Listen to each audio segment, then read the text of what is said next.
السلام عليكم ورحمة الله وبركاته. أعوذ بالله من الشيطان الرجيم. بسم الله الرحمن الرحيم. الحمد لله رب العالمين، والصلاة والسلام على سيدنا وحبيبنا محمد وعلى آله وأصحابه وأتباعه أجمعين، ومن اهتدى بهديه إلى يوم الدين، استنى بسنته إلى يوم القيامة. أعوذ بالله من الشيطان الرجيم. بسم الله الرحمن الرحيم. يرفع الله الذين آمنوا منكم والذين أوتوا العلم درجات. صدق الله مولانا العلي العظيم، وصدق وبلغنا رسوله النبي الكريم، ونحن على ذلك من الشاهدين الشاكرين، والحمد لله رب العالمين. അഭിനന്ദരായ രക്ഷിതാക്കളെ, പണ്ഡിത മഹത്തുക്കളെ, ഉസ്താദുമാരെ, മുഅല്ലിം ഉസ്താദുമാർ, മുതഅല്ലിമീങ്ങളും വിദ്യാർത്ഥിനികളും രക്ഷിതാക്കളും ഉമ്മപെങ്ങന്മാരുമൊക്കെ അണിനിരന്ന വളരെ സന്തോഷകരമായ ഒരു സമയത്ത് അല്ലാഹു ഇവിടെ നടക്കാനിരിക്കുന്ന മുൻ വർഷങ്ങളിൽ നടന്നു കഴിഞ്ഞ എല്ലാ സൽക്കർമ്മങ്ങളും അല്ലാഹു നമ്മിൽ നിന്ന് സ്വീകരിക്കട്ടെ. ആമീൻ യാ റബ്ബൽ ആലമീൻ. കുവൈറ്റ് കേരള മുസ്ലിം അസോസിയേഷൻ KKMA എന്നറിയപ്പെടുന്ന ഈ പ്രസ്ഥാനം തൃക്കരിപ്പൂർ, വലിയ പറമ്പ്, പടന്ന എന്നീ പഞ്ചായത്തുകളിലെ മദ്രസ പൊതുപരീക്ഷയിൽ 1ഉം 2ഉം സ്ഥാനം നേടിയ വിദ്യാർത്ഥിനികൾക്ക് 80ഓളം വരുന്ന ഉസ്താദുമാർക്ക്, അധ്യാപകർക്ക് അവാർഡ് നൽകി ആദരിക്കുന്ന ഒരു നല്ല മുഹൂർത്തമാണ്. ഈ പരിപാടി ഉദ്ഘാടനം ചെയ്യപ്പെട്ട് കഴിഞ്ഞിടം മുതൽ ഇന്നേ വരെ ഇതുപോലെയുള്ള ഏതെല്ലാം സൽക്കർമ്മങ്ങൾ ഇവിടെ നടന്നിട്ടുണ്ടോ, ഇനി നടത്താനുള്ള പദ്ധതികൾ ആവിഷ്കരിക്കപ്പെട്ടിട്ടുണ്ടോ, അതിലെല്ലാം അല്ലാഹുവിൻ്റെ കാരുണ്യവും കരുണയും റഹ്മത്തും വർഷിക്കട്ടെ. നമ്മുടെ ഉസ്താദുമാർ അവർ ചെയ്യുന്ന സേവനം തിരിച്ചറിയാനും അവർക്ക് സമൂഹത്തിൽ ഒരു റെക്കഗ്നിഷൻ നൽകാനും ഇതുപോലെയുള്ള സംവിധാനങ്ങൾ സഹായകമായതിൽ അതിയായ സന്തോഷമുണ്ട്. സ്വഹാബികളുടെ കൂടെ നബി സല്ലല്ലാഹു അലൈഹി വസല്ലം തങ്ങൾ ഇരിക്കുമ്പോൾ തങ്ങൾ ചോദിച്ചു, നിങ്ങൾക്കറിയുമോ ഒരു വൃക്ഷമുണ്ട്, മസലുഹാ കമസലിൽ മുഅ്മിൻ, ആ വൃക്ഷത്തിന്റെ ഉദാഹരണം സത്യവിശ്വാസിയെ പോലെയാണ്. സത്യവിശ്വാസിനെ പോലെ ഉദാഹരിക്കാൻ പറ്റുന്ന ഒരു വൃക്ഷം നിങ്ങൾക്ക് പറഞ്ഞു തരാൻ അറിയുമോ എന്ന് തിരുനബി സല്ലല്ലാഹു അലൈഹി വസല്ലം ചോദിച്ചു. ആ സദസ്സിൽ ഉമർ റളിയല്ലാഹു അൻഹു ഇരിക്കുന്നുണ്ട്, മകൻ അബ്ദുല്ലാഹി ഇബ്നു ഉമർ റളിയല്ലാഹു അൻഹു ഉണ്ട്, വേറെയും സഹാബിമാരുണ്ട്.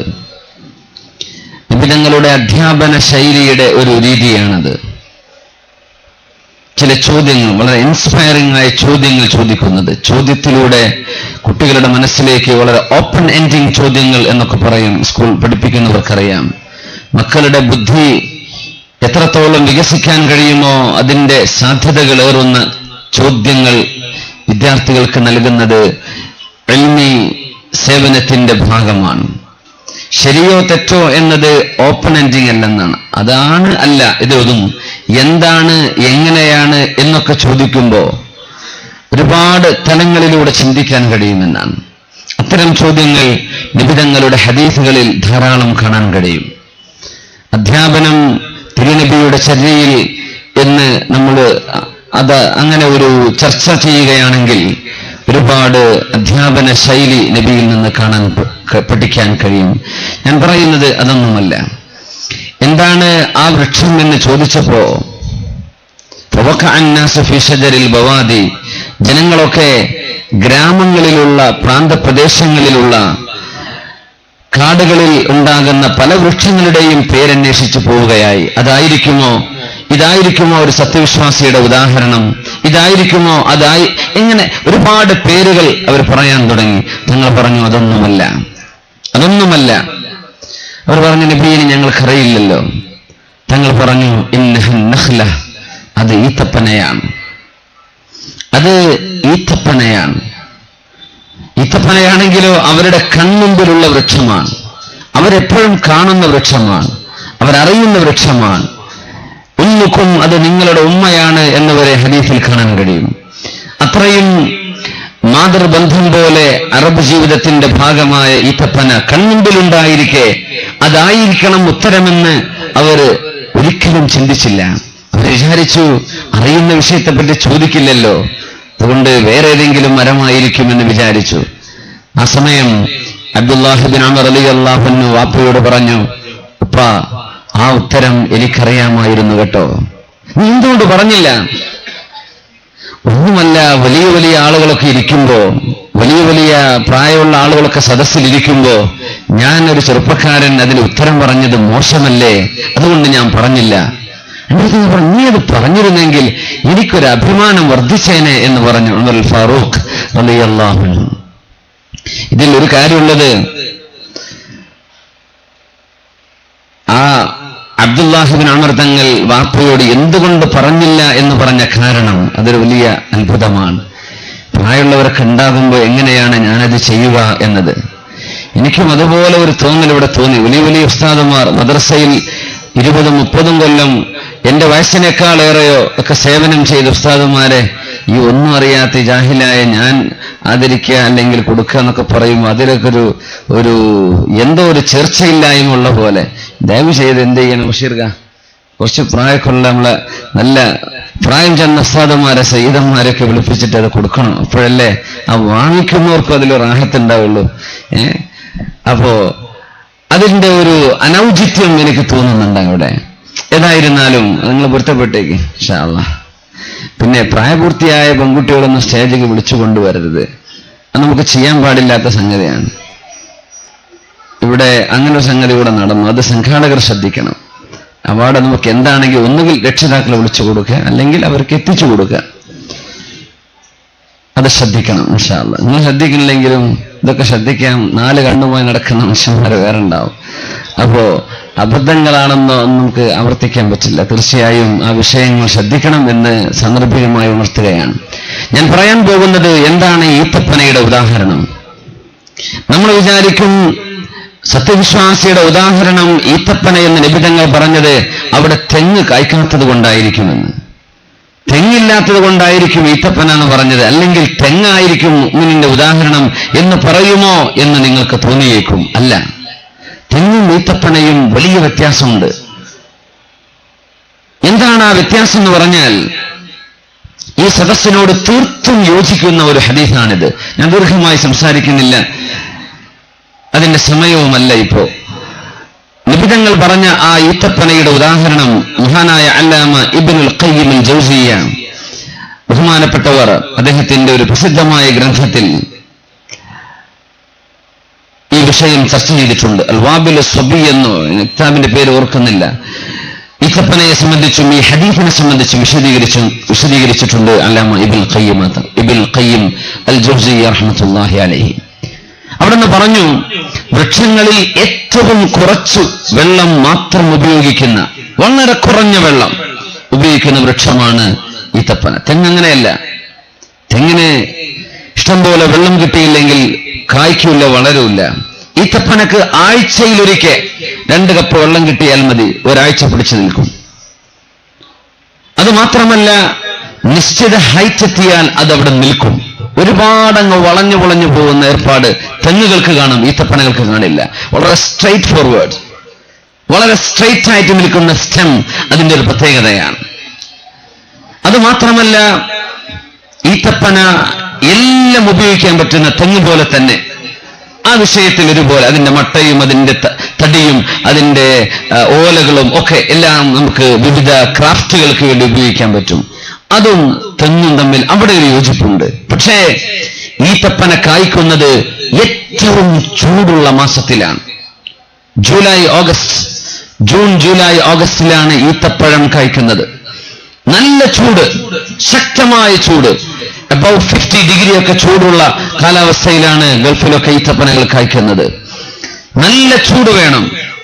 നമുക്കൊന്നും പുറത്തിറങ്ങി ഒരു 5 മിനിറ്റ് വെയിലത്ത് നിൽക്കാൻ പറ്റാത്ത അത്രക്ക് ചൂടുള്ള സമയം ഏറ്റവും മധുരമുള്ള പഴം നൽകുന്ന വൃക്ഷമാണ് ഈത്തപ്പന. നല്ല മധുരം. തേങ്ങയുടെ മധുരമാണോ ഈത്തപ്പഴത്തിന്റെ മധുരം? ഈത്തപ്പഴം തേങ്ങ മുക്കി തിന്നുന്നവരുണ്ടോ എന്ന് എനിക്കറിയില്ല. ആ ഈത്തപ്പഴത്തിന്റെ മധുരം തന്നെ ധാരാളമാണ്. ലഡു ഒക്കെ പഞ്ചസാര മുക്കി തിന്നുന്നവരുണ്ടെന്ന് കേട്ടിട്ടുണ്ട്. അല്ലാഹു അക്ബർ. മധുരം മതിയാവഞ്ഞിട്ട് ഈത്തപ്പഴത്തിന്റെ മധുരം എത്രയാണ്! വലിയ നല്ല മധുരമുള്ള പഴം. ആ പഴം ഈത്തപ്പന നൽകുന്നത് എവിടെയാണ്? ഏറ്റവും ചൂടുള്ള സമയത്ത്, നല്ല കത്തുന്ന ചൂടിൽ ആളുകൾക്ക് തണൽ നൽകി.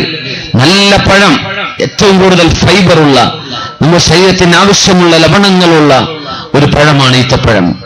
ഇവിടെ നിങ്ങൾ പറയുമായിരുന്നുവല്ലോ, 7 ഈത്തപ്പഴം അത് മിൻ അജ്വൽ മദീന, മദീനയുടെ അജ്വയാണെങ്കിൽ വളരെ ക്ഷേമമായി 7 കഴിക്കുന്ന ഒരാൾക്ക് അല്ലാഹു തആല വിഷത്തിന്റെ ശല്യം പോലും അവർ കേൾക്കുകയില്ലെന്നും സിഹർ പോലും ഏൽക്കുകയില്ലെന്ന് തിരുനബി സല്ലല്ലാഹു അലൈഹി വസല്ലം ഉലമാ പറഞ്ഞു. ഒരാൾക്ക് അജ്വ കിട്ടിയില്ല എന്ന് വിചാരിക്കാൻ, അയ്യു തംറിൽ മദീന, മദീനയിലെ ഏത് കാരക്ക, മദീനയുടെ കാരക്ക കിട്ടിയില്ല എന്ന് വിചാരിക്കും, ഏത് കാരക്കയാണെങ്കിലും 7 കഴിക്കുന്നത് ഏറ്റവും ഉപകാരപ്രദമാണ് എന്ന് ആ ഹദീസിനെ വ്യാഖ്യാനിച്ചിട്ടുണ്ട് പണ്ഡിതന്മാർ. ഇരിക്കട്ടെ, ഏറ്റവും കുറച്ചു വെള്ളം, കത്തുന്ന ചൂട്, നല്ല മധുരമുള്ള പഴം, ഇത് നൽകുന്ന ഒരു വൃക്ഷം ഈത്തപ്പനയല്ലാതെ ലോകത്ത് വേറെയില്ല. ഇത് മദ്രസ മുഅല്ലിമീങ്ങളെ സംബന്ധിച്ച് പറഞ്ഞ ഹദീസാണോ എന്ന് എനിക്ക് തോന്നാറുണ്ട്. ഏറ്റവും കുറഞ്ഞ ശമ്പളം സ്വീകരിച്ച് കടുത്ത പരീക്ഷണത്തിൽ ഒരു ക്ലാസ് റൂമിൽ 30-40 കുട്ടികളുണ്ടെങ്കിൽ എങ്ങനെ അവരെ പഠിപ്പിക്കുക? അവർക്ക് ഖുർആൻ ഓതണം, അവർക്ക് തജ്വീദോടുകൂടെ ഖുർആൻ പാരായണം ചെയ്യണം, ഫിഖ് പഠിപ്പിക്കണം, അഖ്ലാഖ് പഠിപ്പിക്കണം, അവരുടെ അറ്റൻഡൻസ് എടുക്കണം. അതിനിടക്കൊരുത്തം ഓടുന്നൊരുത്തം വരുന്നു, പ്രായവ്യത്യാസങ്ങൾ. നമ്മുടെ മദ്രസയിലെ അത്തരം സിസ്റ്റങ്ങളൊക്കെ നമ്മൾ എത്രത്തോളം കാര്യക്ഷമമായി നടക്കുന്നുണ്ടെന്ന് എനിക്കറിയില്ല. രക്ഷിതാക്കളെ കാണണം, വിദ്യാർത്ഥികളെ പഠിപ്പിക്കണം. പരീക്ഷ വരുന്നുണ്ട്, പൊതുപരീക്ഷയാകുമ്പോൾ അവർക്ക് ടെൻഷൻ കൂടി. ഇങ്ങനെയൊക്കെയാണ് ഉസ്താദന്മാർ പണിയെടുക്കുന്നത്. നൽകുന്നതോ ഈത്തപ്പഴം പോലെ മധുരമുള്ള, നമ്മുടെ മക്കൾക്ക് ദീനും ഇൽമും അറിയുന്ന നല്ല മക്കളായി നമ്മുടെ മക്കൾ അവർ തരികയാണ്. അവർ സ്വീകരിച്ചത് കുറഞ്ഞ വെള്ളം, തന്നത് ഏറ്റവും മധുരമുള്ള പഴം. ഇത് സത്യവിശ്വാസിയുടെ ഉദാഹരണമാണ്. ഇവിടുത്തെ മഹല്ല് ഭാരവാഹികളോട് ഞാൻ അപേക്ഷിക്കുകയാണ്, അത് നിങ്ങൾ ഗൗരവത്തിലെടുക്കണം എന്നുകൂടെ ഞാൻ പറയുന്നു.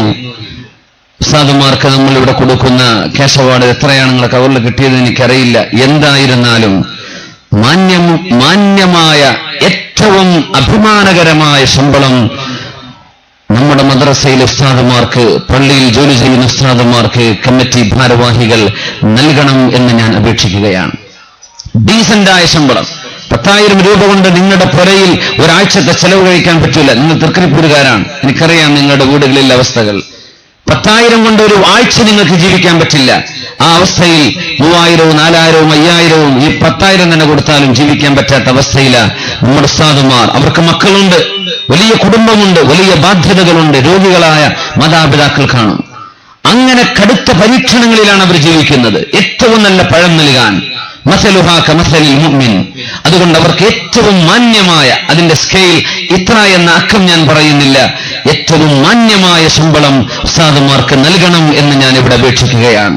അതിന്റെ കമ്മിറ്റി ഭാരവാഹികൾ അത് ചർച്ചക്കെടുത്ത് വളരെ ഇസ്സത്തോടുകൂടെ, അന്യമതസ്ഥരായ ആളുകൾ, ക്രിസ്തീയ ദേവാലയങ്ങളിൽ ജോലി ചെയ്യുന്ന പോപ്പുമാർ, അല്ലെങ്കിൽ പാട്രിയാർക്കീസുമാർ, അല്ലെങ്കിൽ ഫാദർമാർ, ഇവരൊക്കെ സമൂഹത്തിൽ അന്തസ്സോടുകൂടെ ജീവിക്കുന്നു, ഇല്ലേ?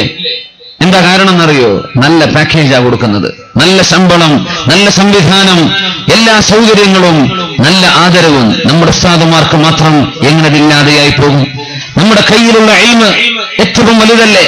നമ്മുടെ മക്കൾക്ക് AB² A²+B² പഠിപ്പിക്കുന്നതിനേക്കാളൊക്കെ ഏറ്റവും വലുത് അവരുടെ ജീവിതത്തിൽ അവർക്ക് ഉപയോഗിക്കാനുള്ള നിസ്കാരവും അവരുടെ നോമ്പും അവരുടെ ആരാധനാ കർമ്മങ്ങളും ഇബാദത്തുകളുമല്ലേ? അത് പഠിപ്പിക്കുന്ന ഉസ്താദുമാരെ നമ്മൾ തഴഞ്ഞു നിർത്തുന്ന സ്വഭാവം. അത് മാത്രമല്ല, നമ്മുടെ ഇംഗ്ലീഷ് മീഡിയം സ്കൂളുകൾ, പ്രൈവറ്റ് ഇംഗ്ലീഷ് മീഡിയം സ്കൂളുകൾ ചൂഷണത്തിന്റെ വേദികളായി മാറിയിരിക്കുകയാണ്. അതാര് നടത്തുന്നതാണെങ്കിൽ തന്നെയും പ്രൈവറ്റ് സ്കൂളുകളിൽ അധ്യാപകന്മാരെ വെച്ച് തുച്ഛമായ ശമ്പളം കൊടുത്ത് വലിയ ഡിമാൻഡുകൾ അവരോട് പ്രഖ്യാപിച്ച് പണിയെടുക്കാൻ പറ്റാത്ത രീതിയിൽ ജോലിഭാരം ഏറ്റുനടന്ന് അഭിമാന ബോധം കൊണ്ട് നാട്ടുകാരോടോ വീട്ടുകാരോടോ എന്റെ ശമ്പളം നിങ്ങൾ കൂട്ടിത്തരാൻ പറയണേ എന്ന് പോലും പറയാൻ കഴിയാതെ അഭിമാനികളായി ജീവിക്കുന്ന അധ്യാപകന്മാരും അധ്യാപികമാരും ഇവിടെ ചൂഷണത്തിന് വിധേയരാകുന്നുണ്ട്. വിദ്യാഭ്യാസം കച്ചവടവൽക്കരിക്കപ്പെട്ട കാലത്ത് ഈ അധ്യാപകന്മാരോട് ചെയ്യുന്ന ചൂഷണം നിർത്തിവെക്കണമെന്ന് മുസ്ലിം മാനേജ്മെന്റുകളോട് ഞാൻ ആവശ്യപ്പെടുകയാണ്. അള്ളാഹുവിനെ വിചാരിച്ച് നിങ്ങളുണ്ടാക്കുന്ന ഈ ലാഭം നിങ്ങൾ അനുഭവിക്കാൻ പോകുന്നില്ല. എത്രയോ കുടുംബങ്ങളെ വഴിയാധാരമാക്കി അവർക്ക് ജീവിക്കാനും മാന്യമായി സമൂഹത്തിൽ ജീവിക്കാനുള്ള സാഹചര്യം നഷ്ടപ്പെടുത്തി അവരെ പിഴിഞ്ഞ് നാവനക്കാനോ ഒന്ന് സംസാരിക്കാനോ വല്ലതും പറയാനോ അവസരം കൊടുക്കാത്ത രീതിയിൽ നമ്മുടെ ഇംഗ്ലീഷ് മീഡിയം സ്കൂളുകൾ. എന്നിട്ട് നാട്ടുകാരുടെ വരവ്, ഏതെങ്കിലും പാരന്റ്സ് മീറ്റിംഗ് ഉണ്ടെങ്കിൽ നമ്മുടെ ഉമ്മമാർക്ക് ലിപ്സ്റ്റിക് ഇട്ട് വരികയാണ്. നമ്മുടെ രക്ഷിതാക്കളൊക്കെ എല്ലാം കുളിയൊക്കെ കഴിഞ്ഞാൽ അന്തസ്സിൽ ചെന്നിട്ട് 4 ചോദ്യം, ടീച്ചറെ നിങ്ങൾ മാർക്ക് ചെയ്ത അത് ശരിയാ തെറ്റാണല്ലോ, നിങ്ങൾ ശരിയാന്നിട്ടുണ്ടല്ലോ, ആ എക്സാമിൽ എന്റെ കുട്ടിക്ക് 10 കിട്ടേണ്ടിടത്ത് 9 കിട്ടിയിട്ടുള്ളൂ. ഇങ്ങനെ മനുഷ്യനെ ബുദ്ധിമുട്ടാക്കുന്ന സംസ്കാരം ഇത് നിർത്തിയേ പറ്റൂ. ഈ ചൂഷണം നമുക്ക് ചെയ്യാൻ പാടുള്ളതല്ല. ഏത് ജാതിയോ മതമോ ചെയ്തോട്ടെ, മുസ്ലിം ഉമ്മത്ത് ചെയ്യുമ്പോൾ നമുക്കതിൽ വേദനയുണ്ട്. അതുകൊണ്ട് അധ്യാപകന്മാർ, മുഅല്ലിമീങ്ങൾ, മുദർരിസുമാർ, ഖതീബുമാർ അവർ ഈ സമൂഹത്തിന്റെ ജീവനാഡിയാണ്. ആർക്കും വേണ്ടാത്ത ഒരു ഭാഗത്ത് മാറ്റി നിർത്തപ്പെടേണ്ടവരിൽ ഏറ്റവും ഈ സമൂഹത്തിന്റെ മർമ്മപ്രധാനമാണ്. അവരെന്ന് തിരിച്ചറിയുന്ന തരത്തിൽ ആ മുഅല്ലിമീങ്ങളെ ഇവിടെ കൊണ്ടുവന്ന് ആദരിച്ചതിൽ അതിയായ സന്തോഷമുണ്ട്. ഈ ആദരവ് ഒരു വർഷത്തിലെ ഏതെങ്കിലും ഒരൽപ്പം സംഖ്യ കിട്ടിയതുകൊണ്ടോ അതുകൊണ്ട് അവസാനിക്കാൻ പോകുന്നില്ല. ആ ആദരവ് നിത്യവും അവരുടെ ജീവിതത്തിൽ പ്രതിഫലിക്കണമെങ്കിൽ അർഹമായ ശമ്പളം അവർക്ക് കൊടുക്കണം. ഉസ്താദുമാർ നന്നായി പണിയെടുക്കുകയും വേണം. ആത്മാർത്ഥമായി അമല് ചെയ്യണം. നല്ല ജോലി കൊടുത്തോളൂ ഉസ്താദുമാർക്ക്, നല്ല ശമ്പളവും കൊടുക്ക്. നല്ല ശമ്പളം കൊടുക്കണം, നല്ല ജോലിയും ചെയ്യണം. നമ്മൾ ക്രിയേറ്റീവാണ്. ഉമ്മത്തുൻ ഫആല, നല്ല ക്രിയേറ്റിവിറ്റിയുള്ള സമൂഹമാണ് നമ്മൾ. അങ്ങനെ ആയിരിക്കണം. മദ്രസ കഴിഞ്ഞാൽ നമ്മുടെ കുട്ടികൾക്ക് ട്യൂഷനായിട്ടോ പൊതുസമൂഹത്തിന്റെ ക്ലാസുകളായിട്ടോ നമ്മുടെ സ്പേസുകൾ ഉപയോഗിക്കപ്പെടണം. അങ്ങനെ വന്നാൽ നമ്മുടെ സമൂഹത്തിൽ എത്ര വലിയ നന്മകൾ ഉണ്ടാകും. അല്ലാഹു സുബ്ഹാനഹു വ തആല മസലുഹാ കമസലിൽ മുഅ്മിൻ, ഈത്തപ്പന സത്യവിശ്വാസിയുടെ ഉദാഹരണമാണെന്ന് പറഞ്ഞ പോലെ ഏറ്റവും കടുത്ത പരീക്ഷണങ്ങളിൽ ചെറിയ വേതനം വാങ്ങി ചെറിയ ഉപകാരങ്ങൾ എടുത്ത് വലിയ വലിയ ഫലങ്ങൾ സമൂഹത്തിന് നൽകുന്ന നമ്മുടെ അധ്യാപികമാർ, അല്ലാഹു സുബ്ഹാനഹു വ തആല അവരുടെ കർമ്മങ്ങളിൽ ബർക്കത്ത് ചെയ്യട്ടെ. ആ അധ്യാപകന്മാരെ ഇസ്സത്തിലും അഭിമാനത്തിലുമാക്കാൻ ഇവിടുത്തെ കുവൈറ്റ് കേരള മുസ്ലിം അസോസിയേഷൻ ചെയ്ത ഈ സേവനം അല്ലാഹു സ്വീകരിക്കട്ടെ എന്ന് ഞാൻ ദുആ ചെയ്യുകയാണ്. അതിന്റെ സർവ്വ പ്രവർത്തകർക്കും എല്ലാവിധ അഭിനന്ദനങ്ങളും ആശീർവാദങ്ങളും ഞാൻ അർപ്പിക്കുകയാണ്. അല്ലാഹുവിന്റെ പ്രതിഫലം തീർച്ചയായും നിങ്ങൾക്കുണ്ടാവും. ബഹുമാന്യരായ സഹോദരന്മാരെ, സഹോദരിമാരെ, 21ാം നൂറ്റാണ്ടിലാണ് നമ്മൾ ജീവിക്കുന്നത്. മനുഷ്യൻ എങ്ങോട്ട് പോകണം, എന്ത് ചെയ്യണം എന്നറിയാതെ, ദിശ അറിയാതെ യുവസമൂഹം വഴിതെറ്റി നടക്കുന്ന ഒരു സാഹചര്യത്തിൽ അല്ലാഹുവിന്റെ ദീൻ, മതബോധം, മതവിദ്യാഭ്യാസം ഇത് പാർശ്വവൽക്കരിക്കപ്പെട്ടിരിക്കുന്ന കാലം. അത് സൈഡാണ്. നമ്മുടെ മെയിൻ സ്ട്രീം സ്കൂളുകൾ. സത്യത്തിൽ ഇസ്ലാമിന്റെ കാഴ്ചപ്പാടിൽ സ്കൂൾ വിദ്യാഭ്യാസം, മദ്രസ വിദ്യാഭ്യാസം ഇത് രണ്ടും രണ്ടായി തിരിക്കപ്പെടുന്നത് കാലങ്ങൾക്ക് ശേഷമാണ്. നമ്മുടെ ആദ്യകാലങ്ങളിൽ മഹാനായ ഇമാമന ഹുജ്ജത്തുൽ ഇസ്ലാം അബൂ ഹാമിദ് അൽ ഗസാലി റളിയല്ലാഹു തആല അൻഹുവിന്റെ കാലം, അതിനപ്പുറം മതവും ഭൗതികം, ഫഖറുദ്ദീൻ റാസി തങ്ങൾ ഭൗതിക വിദ്യാഭ്യാസങ്ങൾ ഉണ്ടായിരുന്ന ഖുർആൻ പണ്ഡിതനാണ്. അബൂബക്കർ റാസി സയന്റിസ്റ്റാണ്, അദ്ദേഹം ദീനി പണ്ഡിതനാണ്. ഇബ്നു ഹയ്യാൻ എന്നവർ പണ്ഡിതനാണ്, ഇൽമുൽ ഫറായിദിൽ പ്രാവീണ്യമുള്ള ആളാണ്. പക്ഷേ അദ്ദേഹത്തിന് സയൻസിൽ പ്രാവീണ്യമുണ്ട്. ഇങ്ങനെ ജിയോഗ്രഫിയും സയൻസും മാത്സും ഒക്കെ പഠിച്ചിരുന്ന, അൽജിബ്രയും നമ്മുടെ മറ്റു ശാസ്ത്രശാഖകളുമൊക്കെ ഈ സമൂഹത്തിന് സമ്മാനിച്ചവർ ഒരേ സമയം ഖുർആനും ഹദീസും ഫിഖ്ഹും എല്ലാം കൈകാര്യം ചെയ്ത അതേ പണ്ഡിതന്മാർ. അതുകൊണ്ട് തീർച്ചയായും നമ്മുടെ സമൂഹത്തിൽ വിദ്യാഭ്യാസത്തിന്റെ അനിവാര്യത നമ്മൾ മനസ്സിലാക്കിയേ പറ്റൂ.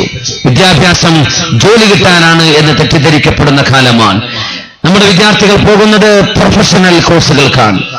ഏത് ജോലി ചെയ്താൽ പെട്ടെന്ന്, ഏത് പഠനം കോഴ്സ് പൂർത്തിയാക്കിയാൽ പെട്ടെന്ന് ജോലി കിട്ടും, ഇവിടെയാണ് നമ്മൾ ചിന്തിക്കുന്നത്. സത്യത്തിൽ റസൂലുള്ളാഹി സ്വല്ലല്ലാഹു അലൈഹി വസല്ലം പഠിപ്പിച്ച അൽ ഇൽമു ഹയാത്തുൽ ഇസ്ലാം, ഇൽമ് ഇസ്ലാമിന്റെ ജീവനാണ്, വിവരം ഇസ്ലാമിന്റെ ജീവനാണ്. അല്ലാഹുവിന്റെ കലാം വിശുദ്ധ ഖുർആൻ അവതരിച്ചതിൽ ആദ്യത്തെ വാക്കുകൾ നമുക്കറിയില്ലേ? ബിസ്മില്ലാഹിർ റഹ്മാനിർ റഹീം.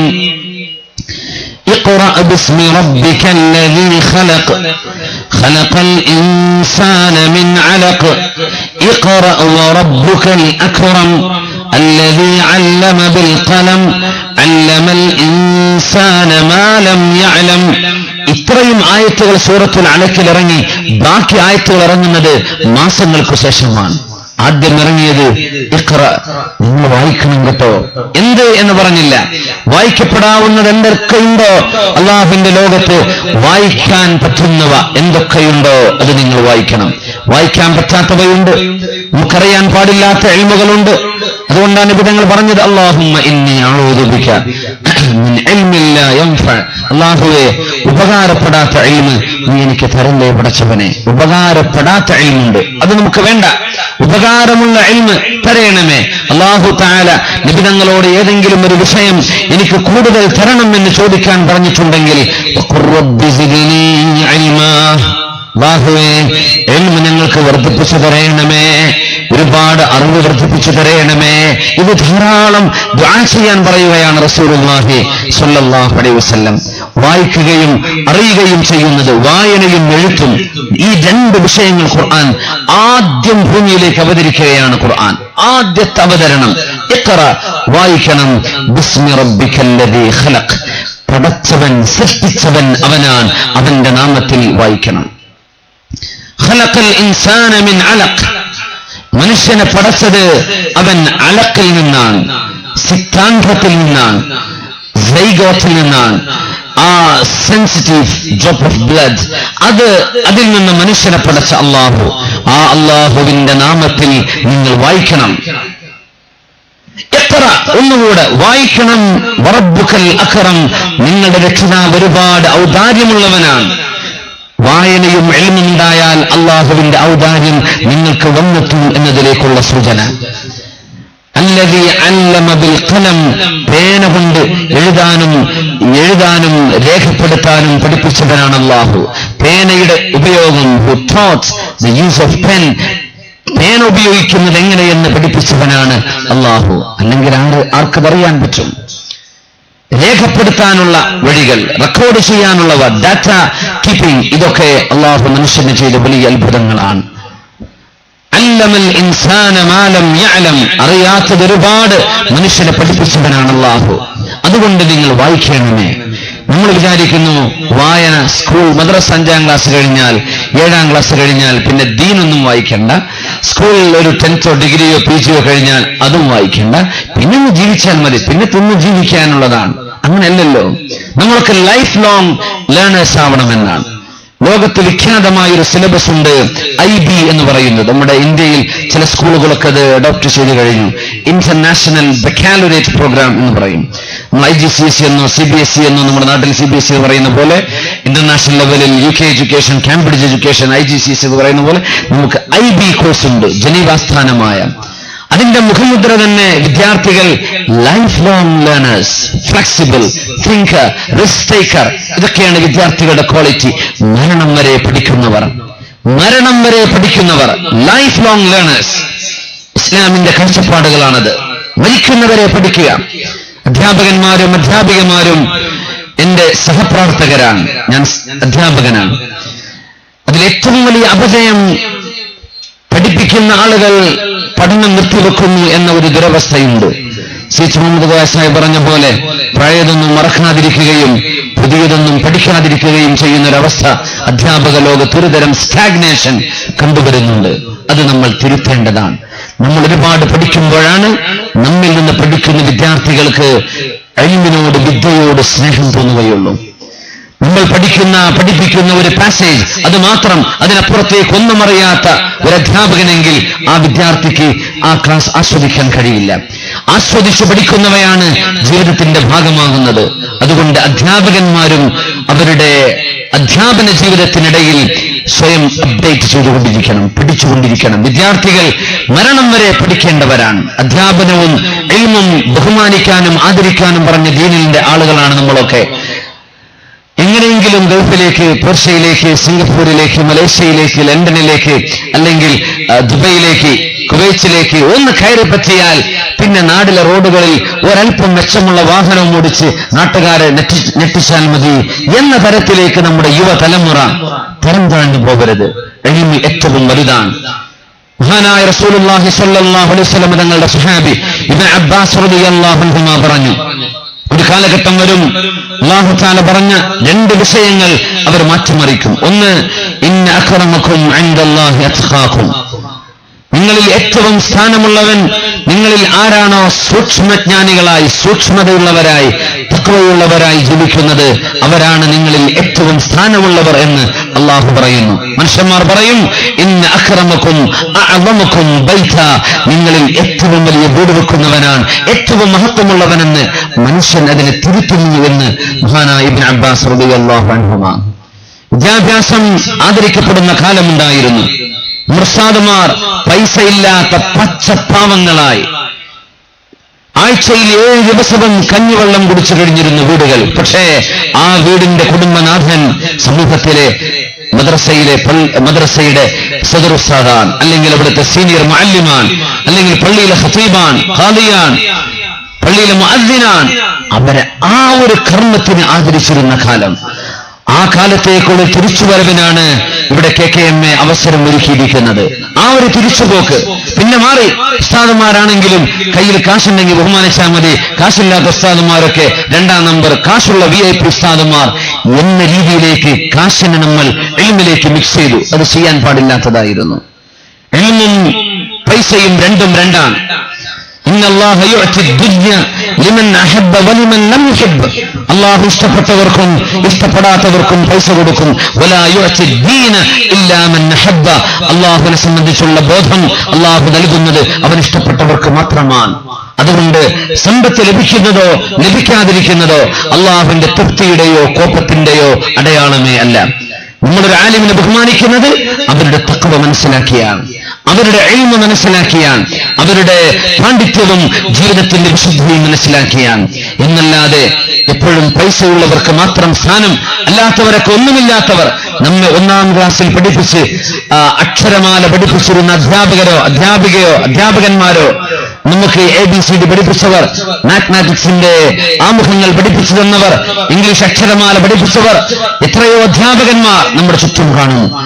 നമ്മുടെ അധ്യാപികമാർ കാണും. വളരെ പ്രായം ചെന്നവർ. നമ്മൾ എത്ര വലിയ ആളുകളാണെങ്കിലും നമുക്ക് പിച്ചവെക്കാൻ പഠിപ്പിച്ചവരെ മറക്കാൻ പാടുള്ളതല്ല. അവർക്ക് സമ്പത്തുണ്ടോ ഇല്ല എന്നതല്ല വിഷയം, അവർ ഇൽമിന്റെ ആളുകളാണ്. ഒരക്ഷരം എനിക്കാരെങ്കിലും പഠിപ്പിച്ചു തന്നാൽ ഞാൻ അവരുടെ അടിമയാണ് എന്ന് പറഞ്ഞിട്ടുണ്ട് അലി ഇബ്നു അബീ ത്വാലിബ് റളിയല്ലാഹു അൻഹു. ഒരക്ഷരം പഠിപ്പിച്ചു തന്ന ആൾ ഞാൻ അവർക്ക് അടിമയാണ്, എന്ത് വേണമെങ്കിലും ചെയ്തു കൊടുക്കും. അത്രക്ക് വിധേയത്വം എന്റെ അധ്യാപകനോടുണ്ട് എന്ന് പഠിപ്പിച്ച മഹാനാണ് ഈ സമൂഹത്തിന്റെ ഖുലഫായിൽ 4ാമത്തവർ, അല്ലാഹുവിന്റെ റസൂലിന്റെ സുഹർ, അവിടുത്തെ പുതിയാപ്പിളയായിരുന്ന അലി ഇബ്നു അബീ ത്വാലിബ് റളിയല്ലാഹു തആല. നമുക്ക് അങ്ങനെ ഒരു ബഹുമാനം തോന്നാറുണ്ടോ? ഉസ്താദുമാരെ കാണുമ്പോൾ നമ്മൾ ബഹുമാന പുരസ്സരം എഴുന്നേറ്റ് നിൽക്കുന്നത്, അവരെ ഹസ്തദാനം ചെയ്യുന്നത്, അവരോട് ദുആ ചെയ്യാൻ വസിയത്ത് ചെയ്യുന്നത്, അവരോടുള്ള വാക്കിലും പെരുമാറ്റത്തിലും ആദരവ് കാണിക്കുന്നത് ഇസ്ലാമിന്റെ ഭാഗമാണ്. നിബിതങ്ങളുടെ മുമ്പിൽ മഹാനായ ജിബ്രീൽ അലൈഹിസ്സലാത്തു വസ്സലാം കടന്നു വരുന്നു.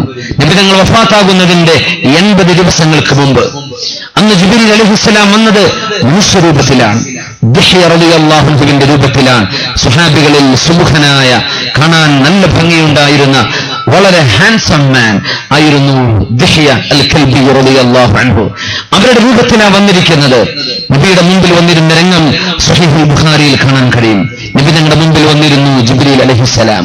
വളരെ ആദരവോടുകൂടെ ഗുരുനാഥൻ ഇരിക്കുകയാണ്. ആ സദസ്സിൽ ഗുരുനാഥനായി തിരുനബിയുടെ മുമ്പിൽ വന്നിരുന്നു ജിബ്രീൽ അലൈഹിസ്സലാത്തു വസ്സലാം.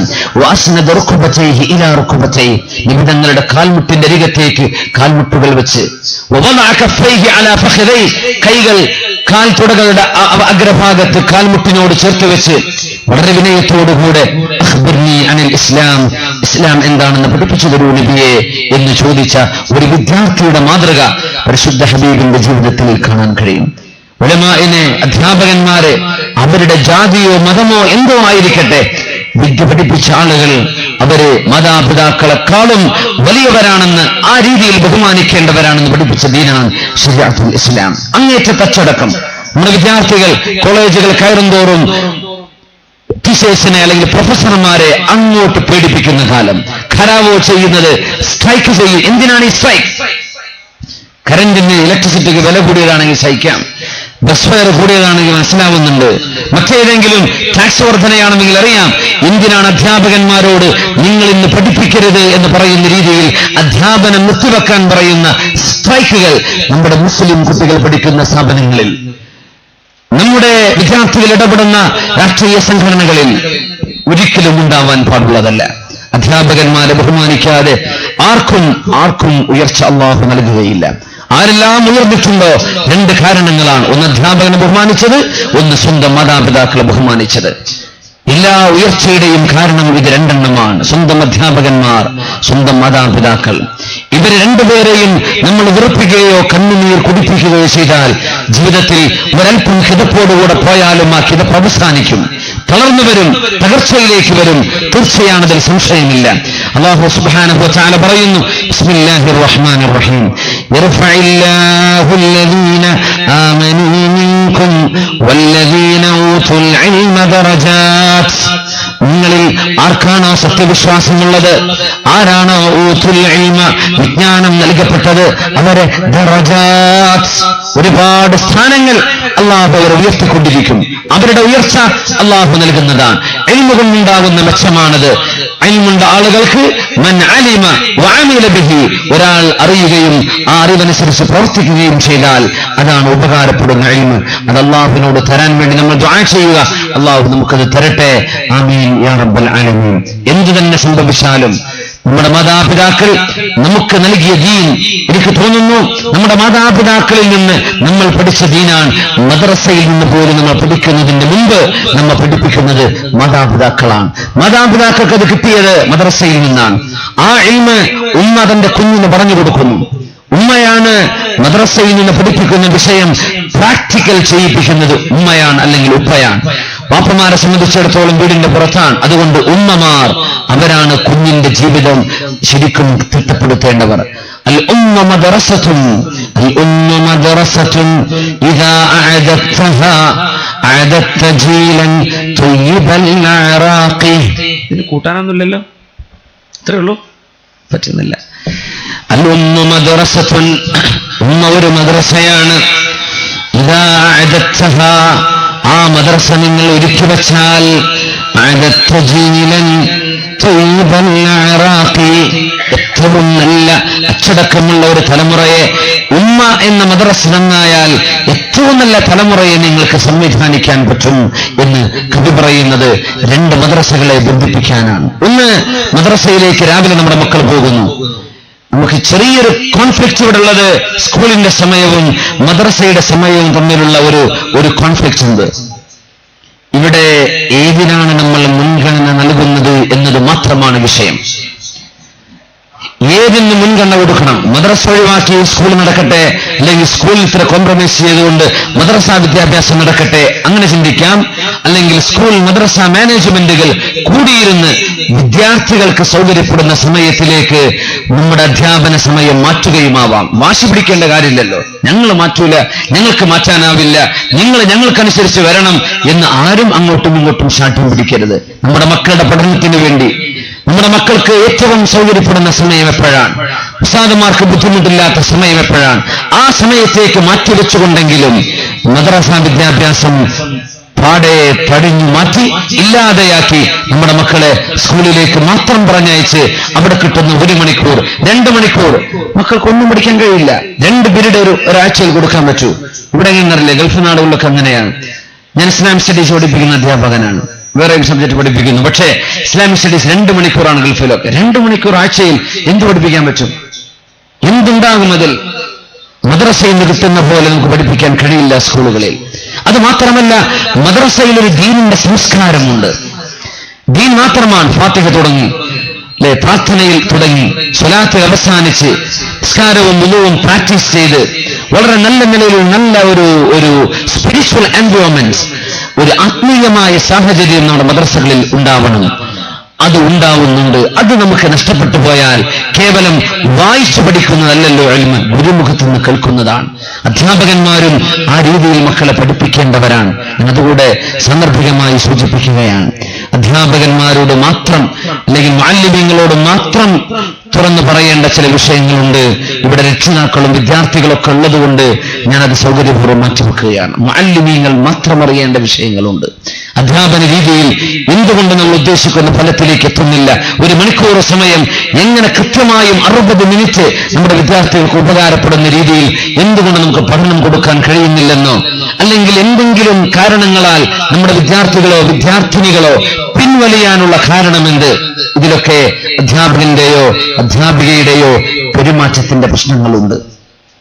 ഏതെങ്കിലും വിദ്യാർത്ഥി പറയാൻ എനിക്ക് മദ്രസയിൽ പോകാൻ ഇഷ്ടമല്ല, ആ പറയലിന് നിഷ്കളങ്കനായ ഇന്നസെന്റായ നിഷ്കളങ്കനായ കുട്ടിയായി പറയുന്നത് ഞാൻ പോകുന്നില്ല എന്ന് പറഞ്ഞാൽ, ഞാൻ സ്കൂളിലേക്ക് പോകുന്നില്ല എന്ന് പറഞ്ഞാൽ, എനിക്ക് സ്കൂൾ വേണ്ട എന്ന് പറഞ്ഞാൽ, എനിക്ക് മദ്രസ വേണ്ട എന്ന് പറഞ്ഞാൽ, അധ്യാപകനും ഈ കുട്ടിയും തമ്മിലുള്ള ഒരു റിലേഷൻഷിപ്പ്, അതിന്റെ പ്രശ്നമാണ് അവിടെ ഉണ്ടാവുന്നത്. സത്യത്തിൽ ഒരു പേഴ്സണൽ റിലേഷൻഷിപ്പ്, വ്യക്തിപരമായ ബന്ധം അധ്യാപകരും വിദ്യാർത്ഥികളും തമ്മിലുണ്ടാവും. ആ ബന്ധം അള്ളാഹുവിനെ ഉദ്ദേശിച്ചുകൊണ്ടുള്ള ഒരു ഈമാനികമായ ബന്ധം, വൈകാരിക ബന്ധമല്ലാതെ ഈമാനികമായ ബന്ധമാണ്. ആ ബന്ധം ഏറ്റവും നല്ല രീതിയിൽ വളർത്തിക്കൊണ്ടുവരുമ്പോ, ആ ഒരു ആത്മീയ ബന്ധം ചിട്ടപ്പെടുത്തിയെടുക്കുമ്പോ വിദ്യാർത്ഥികൾക്ക് വരണം, പഠിക്കണം എന്ന ആഗ്രഹം തോന്നും.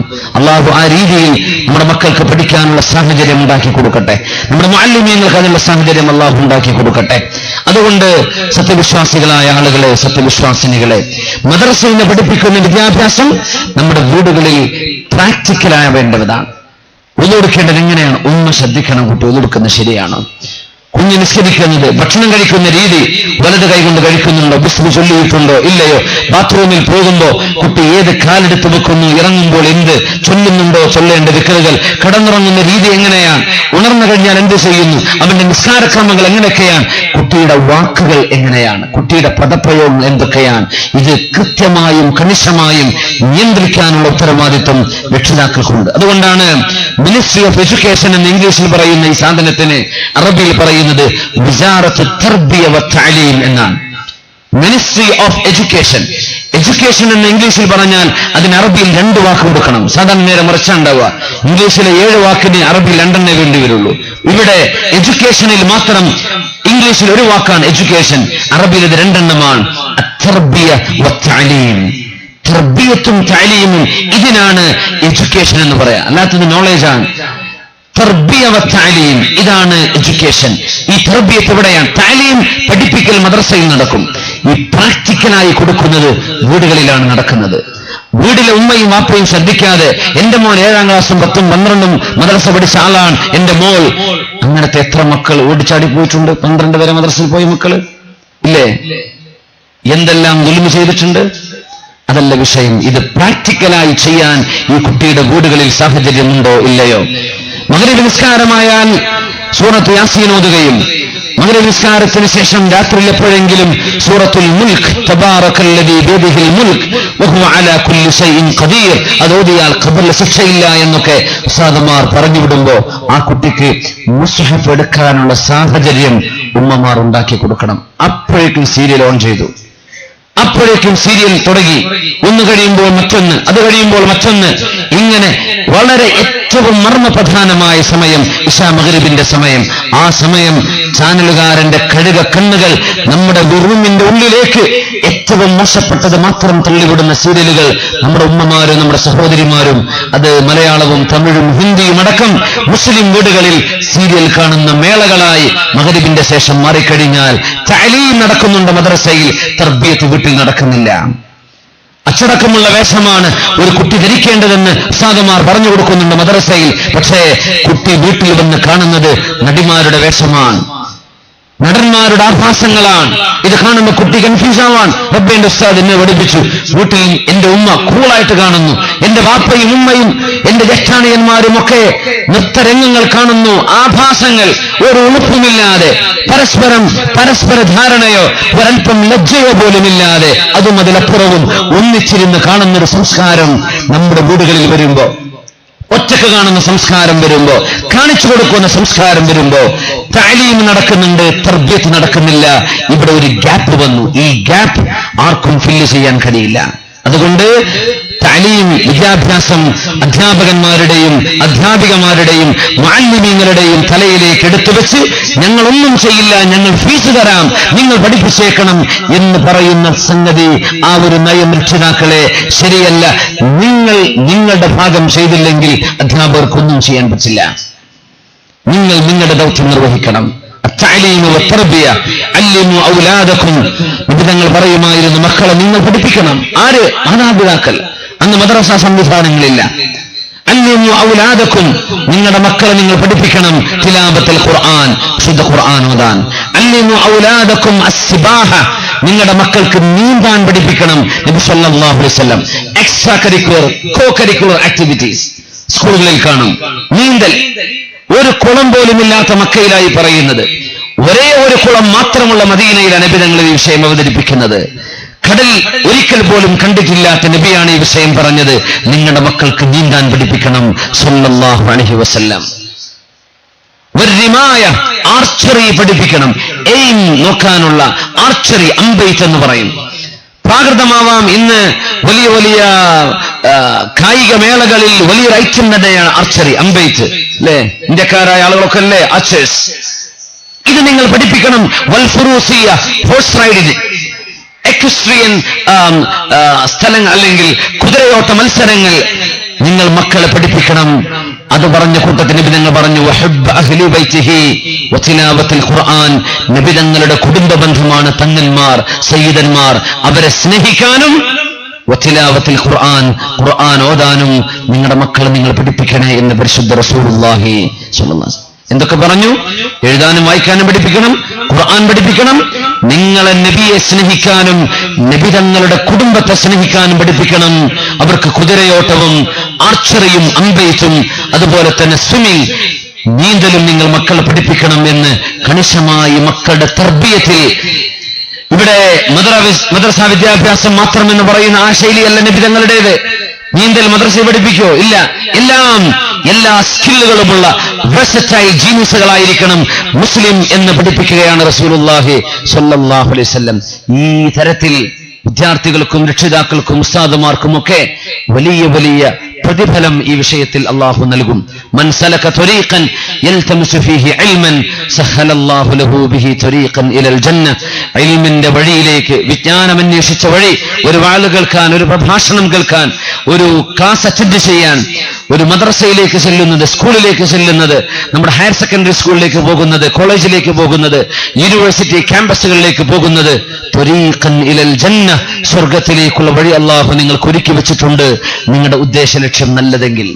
മൻ സലക ത്വരീഖൻ യൽതമിസു ഫീഹി ഇൽമൻ, വിജ്ഞാനം അന്വേഷിച്ചുള്ള യാത്രയിൽ നിങ്ങൾ ഒരു വഴിയിൽ പ്രവേശിച്ചാൽ സഹലല്ലാഹു ലഹു ബിഹി ത്വരീഖൻ ഇലൽ ജന്ന, സ്വർഗത്തിലേക്കുള്ള വഴി അല്ലാഹു എളുപ്പമാക്കി തരും. ആ വഴി അല്ലാഹു നമുക്ക് എളുപ്പമാക്കി തരട്ടെ എന്ന് പ്രാർത്ഥിച്ചുകൊണ്ട് ഈ പരിപാടി ഒരുക്കിയ നമ്മുടെ സംഘാടകർ, KKMA പ്രവർത്തകന്മാർ, അവരുടെ പ്രവർത്തനങ്ങളിൽ അല്ലാഹു സുബ്ഹാനഹു വ തആല ബറക്കത്ത് ചെയ്യട്ടെ എന്ന് ദുആ ചെയ്തുകൊണ്ട് ഈ സമൂഹത്തിന്റെ നന്മക്കും ഐക്യത്തിനും അഭിവൃദ്ധിക്കും പൂർവോപരി ഇൽമിന്റെ മേഖലയിൽ, ദീനീ വിദ്യാഭ്യാസത്തിന്റെ മേഖലയിൽ നമ്മുടെ ഉസ്താദുമാർ ചെയ്യുന്ന സേവനങ്ങൾ, നമ്മുടെ വിദ്യാർത്ഥിനികൾ പഠിച്ച് പാസ്സായി നല്ല റാങ്കോടുകൂടെ പാസ്സാകുമ്പോൾ ആ വിദ്യാർത്ഥിനികളെ റെക്കഗ്നൈസ് ചെയ്യുന്ന ഈ സാഹചര്യം അൽഹംദുലില്ലാ, പന്ത് തട്ടുന്നവർക്ക് കൊടുക്കുന്നത് കോടികളാണ്. നിങ്ങൾക്കറിയോ? ഒരു ബോൾ തട്ടുന്നവർക്ക് കൊടുക്കുന്നത് കോടികൾ. ക്രിക്കറ്റിന്റെ ബാറ്റ് പിടിച്ച് ബാറ്റിങ്ങും ബൗളിങ്ങും ചെയ്യുന്നവർക്ക് കിട്ടുന്നത് ബില്യൺ കണക്കിനാണ്. രാജ്യത്തിന്റെ അതിർത്തി വരമ്പുകളിൽ ഉറങ്ങാതെ, അട്ടയുടെ കൊതുകിന്റെ കടികടിച്ച് ഉറങ്ങാൻ പറ്റാതെ, ഏതു നേരവും ശത്രുവിന്റെ ബോംബേറോ മിസൈൽ ആക്രമണമോ ഉണ്ടാകാം എന്ന് പ്രതീക്ഷിച്ച് സ്വന്തം കുടുംബത്തെ നാട്ടിലാക്കി രാജ്യത്തിന്റെ ബോർഡറുകൾ കാക്കുന്ന നിയമപാലകന്മാർ, അവർക്ക് കിട്ടുന്നത് വെടിയൊച്ചകളാണ്. മരിച്ചു കഴിഞ്ഞാൽ 4 വെടി ഏറെയും. ഏറ്റവും വലിയ കർമ്മം ചെയ്യുന്നവർക്ക് ചെറിയ വേതനം. കളിക്കാർ കളിക്കുന്ന സ്റ്റേഡിയത്തിന് സെക്യൂരിറ്റി കാണും. വേൾഡ് ലെവലിൽ നടക്കുന്ന കളികളൊക്കെ ഭയങ്കര സ്ക്രീനിങ് ആണ്. എയർപോർട്ടിൽ പോലും കടക്കുന്നതിനേക്കാളും വലിയ സ്ക്രീനിങ് ഒരു സ്റ്റേഡിയത്തിലേക്ക് കടക്കാൻ. അങ്ങനെ സുരക്ഷിതമായ സ്റ്റേഡിയം, ആർത്തിരമ്പുന്ന അവരുടെ ഫാൻസുകൾ അവരുടെ ഗാലറികളിൽ ആർത്തിരമ്പുമ്പോ പന്ത് കാലുകൊണ്ട് തട്ടിക്കളിക്കുന്നവന് കൊടുക്കുന്നത് കോടികളാണ്. അതിലേറെ നമ്മുടെ ജീവിതവും നാളെ നമ്മുടെ ഖബറും നാളത്തെ പരലോകവും നമുക്ക് രക്ഷപ്പെടുത്തി തരുന്ന നമ്മുടെ ഉസ്താദുമാർ, നമ്മുടെ അധ്യാപികമാർ,